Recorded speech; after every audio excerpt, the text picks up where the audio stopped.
नमस्कार, मैं प्रद्युमन जोशीला।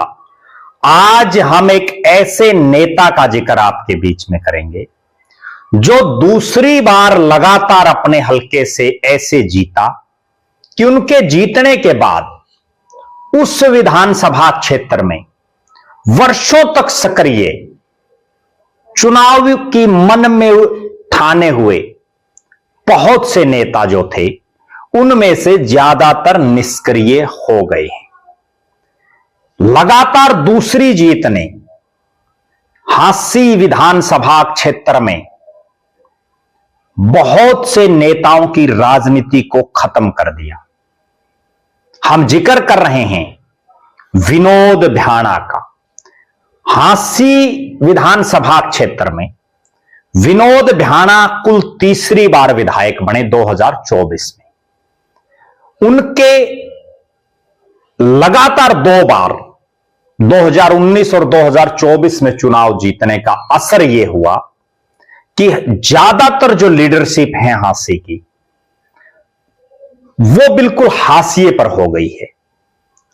किसी ने विनोद भ्याणा का झंडा उठा लिया, कोई अपने घर में चुपचाप बैठ गया, किसी ने राजनीति ही छोड़ दी, कोई इक्का दुक्का हैं जो अब भी संघर्ष कर रहे हैं।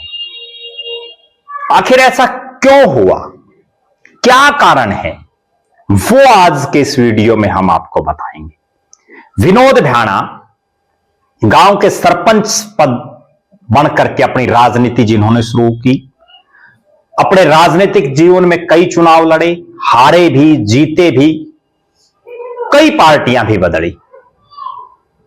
दल बदलू का टैग जरूर उनके ऊपर है। कांग्रेस में वो रहे, हजका में आ गए, कभी निर्दलीय, फिर बीजेपी में, बीच में भी कांग्रेस में घर वापसी उन्होंने कर ली थी। लेकिन 2024 के विधानसभा चुनाव से पहले चाहे बीजेपी हो, चाहे कांग्रेस हो, चाहे जेजेपी हो, इनेलो हो, आम आदमी पार्टी हो, बहुत से राजनीतिक व्यक्ति टिकट की इच्छा में थे, बहुत से चुनाव लड़ना चाह रहे थे, बहुत से चाह रहे थे कि हांसी की जनता की सेवा करें, और उसके लिए उन्होंने खूब खर्चा भी लगाया। होर्डिंग, पोस्टर्स, एडवर्टाइजमेंट, लोगों के सुख दुख में आना जाना, हर गतिविधि में सक्रिय भूमिका निभाई। हालांकि अगर हम 2019 से पहले की बात करें तो इस हांसी में कई कई दर्जन नेता थे अलग अलग राजनीतिक दलों में जो चुनावी ताल ठोकने की तैयारी में थे। 19 में विनोद भ्याणा बन गई, लोगों ने फिर संघर्ष शुरू किया। लेकिन जो ही 24 में विनोद भ्याणा बने उसके बाद हालात ये है, अगर हम तमाम राजनीतिक दलों का विश्लेषण करें तो भारतीय जनता पार्टी में जहां अनगिनत लोग टिकट की लाइन में दिख रहे थे, लेकिन 24 का चुनाव विनोद भ्याणा ने ऐसा जीता कि राजनीतिक तौर पर जो उनके विरोधी रहे बीजेपी में होते हुए, उन्होंने भी विनोद भ्याणा का झंडा उठा लिया। कुछ एक लोग घरों में बैठ गए निष्क्रिय होकर के। और आज हांसी में भारतीय जनता पार्टी की यह हालात है कि विनोद भ्याणा के अलावा कोई एक सिंगल नेता भी टिकट की लाइन में अपने आप को जो प्रेजेंटेशन उसको देनी चाहिए, जो लोगों के बीच में रहना चाहिए, वैसा कुछ नहीं दिख रहा है। कुछ एक नेता हैं जो केवल पार्टी कार्यक्रमों में सक्रिय रहते हैं या पार्टी के नेताओं की हाजिरी मार लेते हैं। बीजेपी में प्रत्याशियों का भारी भावी जो दावेदार हैं उनका भारी टोटा दिख रहा है। केवल विनोद भ्याणा इकलौते शख्स नजर आ रहे हैं हांसी में भारतीय जनता पार्टी में जो अगले चुनाव के लिए भी संभावित दावेदार दिख रहे हैं। जहां तक बात है कांग्रेस पार्टी की, कांग्रेस पार्टी में जिसमें कई दर्जन दावेदार जिन्होंने टिकट के लिए दावा पेश किया, 20-20 हजार रुपए भरे पार्टी कार्यालय में, खूब खर्चा लगाया, भूपेंद्र सिंह हुड्डा, दीपेंद्र सिंह हुड्डा, कुमारी शैलजा, रणदीप सिंह सुरजेवाला, तमाम कांग्रेसी जो है अलग अलग नेता के झंडे उठाए रहे। आज हालात यह है कि ज्यादातर निष्क्रिय हो गए हैं। कुछ एक अपने अपने नेता की हाजिरी मारने तक सीमित हैं। कोई इक्का दुक्का ब्याह शादियों में दुख सुख में जा आते हैं। अगर कोई इस इलाके में सक्रिय है तो उनमें एक नाम तेलूराम जांगड़ा का है। वो जरूर मेहनत कर रहे हैं, लेकिन ज्यादातर नेता कांग्रेस के निष्क्रिय दिख रहे हैं। अगले चुनाव में पार्टी किसे टिकट दे, यह भी बहुत बड़ा सवाल है। क्यों? क्योंकि राहुल मक्कड़ जो लगातार 2 चुनाव हार चुके हैं। 2019 में जेजेपी की टिकट पर, जब जेजेपी का इतना जबरदस्त बूस्ट इस इलाके में था, उस समय वो चुनाव हार गए। और 2024 में तो गजब ही होगा, एक तरफा हार राहुल मक्कड़ की कांग्रेस की टिकट पर, प्रचंड आंधी कांग्रेस की। तो अब लोग भी ये मानने लगे कि लगता है राहुल मक्कड़ के बस की बात नहीं है विनोद भ्याणा को हराना, इसलिए कोई नया विकल्प चाहिए। फिलहाल कांग्रेस की जो लीडरशिप है हांसी की, कोई ऐसा नेता नजर नहीं आ रहा जो मजबूती के साथ पार्टी संगठन को भी मजबूत करे और एक एमएलए का जो कैंडिडेट होना चाहिए उस तरह के प्रचार प्रसार में लगा हुआ हो।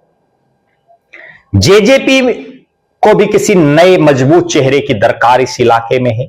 अभी कोई मजबूत चेहरा हांसी विधानसभा क्षेत्र में जेजेपी में नहीं दिख रहा है जो विधायक स्तर की तैयारी कर रहा हो। इसी तरह के हालात इंडियन नेशनल लोकदल में हैं। इंडियन नेशनल लोकदल में भी कोई ऐसा चेहरा हांसी में नहीं दिख रहा है जो मजबूती से विधानसभा चुनाव की तैयारी में लगा हो, जिसमें यह दमखम लगता हो कि यह चेहरा कहीं ना कहीं बीजेपी के प्रत्याशी को, या यूं कहें कि विनोद भ्याणा को टक्कर दे दे, ऐसा नहीं दिख रहा है। अब हम बात करते हैं आम आदमी पार्टी की। आम आदमी पार्टी में जरूर राजेंद्र सिंह सोरखी लगातार लगे हुए हैं, छोटे बड़े मुद्दों को भी उठा रहे हैं। उन्होंने ही चुनाव लड़ा था पार्टी की टिकट पर, जिला प्रधान भी पार्टी के वही हैं, लेकिन यहां पार्टी मजबूत नहीं है। अकेले राजेंद्र सिंह सोरखी भी क्या करें, जितना उनसे हो पा रहा है वो कर रहे हैं, लेकिन मजबूत कैडर की जरूरत है। कुल मिलाकर के ये कहा जा सकता है कि लगातार दूसरी जीत के बाद या तो जो दावेदार थे अलग अलग राजनीतिक दलों के, उनमें से ज्यादातर के हौसले ही टूट गए हैं कि विनोद भ्याणा नहीं हारेंगे, या वो अभी इंतजार कर रहे हैं कि जब चुनाव नजदीक आएगा तो देखेंगे क्या हालात बनेंगी। लेकिन उन नेताओं को यह समझ जाना चाहिए कि विनोद भ्याणा खुद भी मेहनत कर रहे हैं, और वो जिस राजनीतिक दल में है वर्तमान में बीजेपी में, वो भारतीय जनता पार्टी भी दिन रात लगी हुई है, लगातार अपने संगठन की मजबूती के लिए काम कर रही है। तो अगर यहां बीजेपी और विनोद भ्याणा को हराना है तो कोई मजबूत चेहरे की दरकार है। एक ऐसा चेहरा जो ग्रामीण इलाके में जिसका विशेष प्रभाव हो, शहरी इलाके में जिसके कहने से वोट आ सकें, ऐसा अगर कोई चेहरा नहीं दिखा तो निश्चित रूप से इस इलाके में जो एक लीडरशिप होनी चाहिए उसकी कहीं ना कहीं कमजोरी आती दिख रही है। यह हांसी का वो इलाका है जिसमें कई मंत्री रहे, कई दिग्गज नेता हांसी की धरती ने पैदा किए, लेकिन फिलहाल वास्तव में यहां नेताओं का टोटा दिख रहा है जो विधायक के मैटेरियल हो, जो विधायक के संभावित दावेदार दिखाई दे रहे हों। आप दर्शक क्या मानते हैं? आपकी नजर में कौन है वो चेहरा जो बीजेपी या विनोद भ्याणा को टक्कर दे सकता है? और आप दर्शक ये भी कमेंट करें, क्या बीजेपी में भी कोई ऐसा चेहरा है जो विनोद भ्याणा को टिकट के मुकाबले में कंपटीशन दे सके?